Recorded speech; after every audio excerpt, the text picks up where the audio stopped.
Hai, jumpa lagi bersama saya Riansyah teman-teman. Apa kabar? Semoga teman-teman selalu dalam keadaan sehat walafiat. Oke teman-teman, kali ini saya akan menceritakan kisah pembunuhan berantai yang sangat kejam yang terjadi di California, Amerika Serikat. Tanpa perlu basa-basi, let's get started the spooky talk.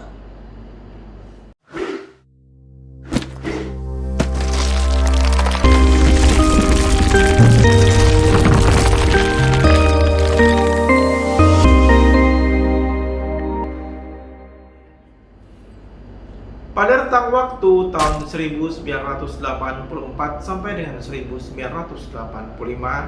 terjadi pembunuhan berantai yang sangat keji yang terjadi di California, Amerika Serikat. Korbannya sangat banyak sebetulnya, tapi yang meninggal atau tewas sebanyak 13 orang. Pelaku pembunuhan berantai dan keji ini adalah Richard Ramirez atau nama lengkapnya Richard Levia Munoz Ramirez yang lahir pada tanggal 29 Februari tahun 1960 di El Paso, Texas, Amerika Serikat.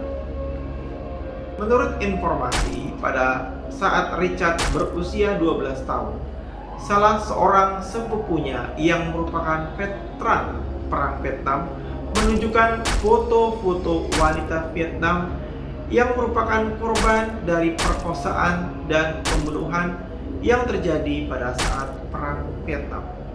Tahun berikutnya, Richard Ramirez menjadi saksi terhadap kasus pembunuhan yang dilakukan oleh sepupunya terhadap istrinya. Sejak saat itu, Ramirez mulai melakukan aksi kejahatan dan melakukan pembobolan rumah. Dan kemudian dia putus sekolah dan pindah ke Los Angeles, Amerika Serikat. Pada bulan Juni tahun 1984, Ramirez melakukan pembunuhan pertamanya.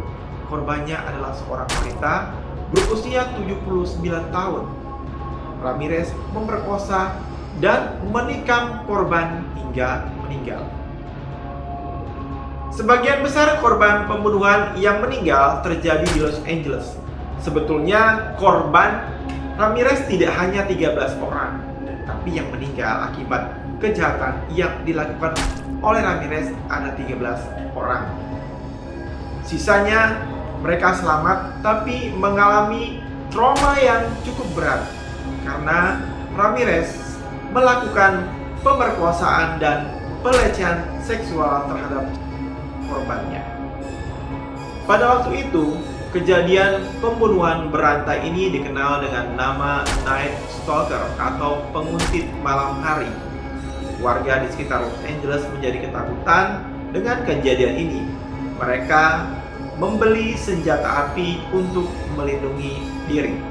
Pada tanggal 30 Agustus 1985 atau tepat 6 hari setelah Ramirez melakukan pembunuhan yang terakhir, polisi dapat mengungkap pembunuhan berantai di wilayah Los Angeles. Polisi kemudian dengan cepat menyebarkan foto Ramirez ke publik dan keesokan harinya salah seorang pria di wilayah Los Angeles Timur melihatnya dan melaporkannya kepada polisi. Polisi segera melakukan pengejaran terhadap Ramirez. Saat itu Ramirez hendak melakukan aksinya mencuri mobil, tapi ketahuan oleh warga sehingga dia diamuk massa sampai akhirnya datang polisi dan menahannya. Pada saat proses penyelidikan, Ramirez mengakui bahwa dirinya adalah seorang satanis atau pemuja setan.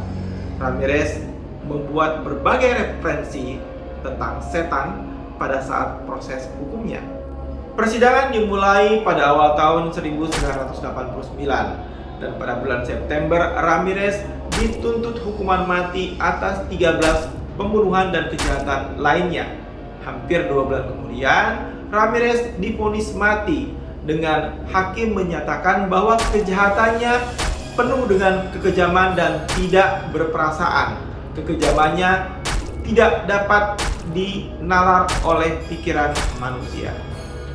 Ramirez sama sekali tidak pernah mengungkapkan atau menunjukkan rasa penyesalannya terhadap apa yang telah dilakukannya. Padahal semua orang yakin bahwa dia itu sebenarnya melakukan pemerkosaan dan pembunuhan lainnya, tapi dia tidak pernah dituntut atas kejahatan tambahan lainnya itu. Berikut nama-nama korban yang meninggal dan yang selamat. 28 Juni tahun 84, Jenny Finko yang berusia 79 tahun ditikam berulang kali saat tertidur di tempat tidur. Tenggorokannya dipotong sangat dalam hingga hampir putus. 17 Maret tahun 85, Deli Yoshi Okazaki, 34 tahun, ditembak di dahi. Maria Hernandez yang berusia 22 tahun ditembak tapi selamat.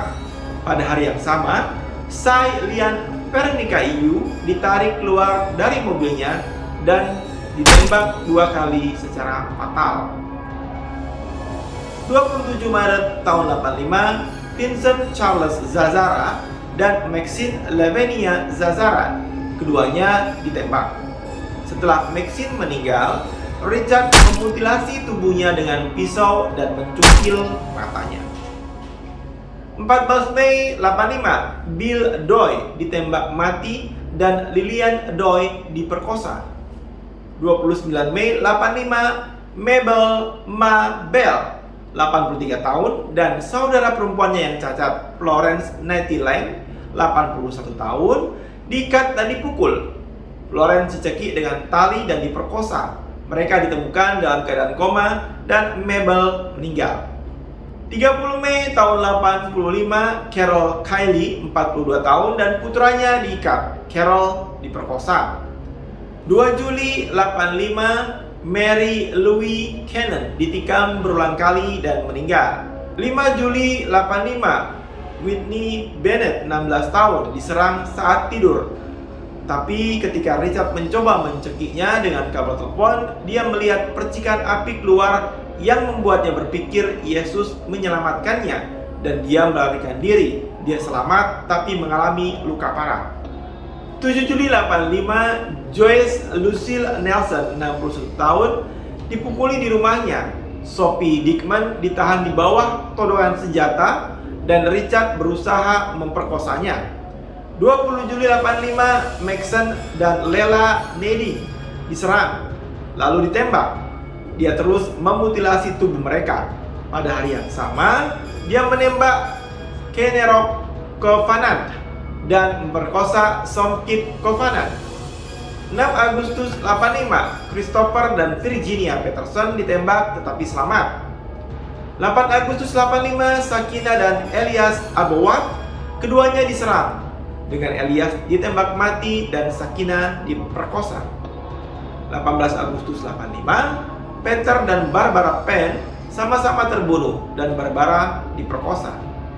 Pada tanggal 24 Agustus 85, Bill Carnes ditembak tetapi selamat dan tunangannya Ines Erikson diperkosa. Dia berperan penting dalam memberikan deskripsi rinci tentang Richard kepada polisi. Gila ya teman-teman, gila ini, psikopat. Jujur ya teman-teman, ketika saya mencari atau searching tentang informasi ini, saya nggak sanggup membacanya karena kejem banget ini pembunuh ini ya, luar biasa kejamnya, bengis. Salah satu faktor penyebab Ramirez menjadi seperti itu bukan karena faktor ekonomi, tetapi lebih kepada faktor psikologis.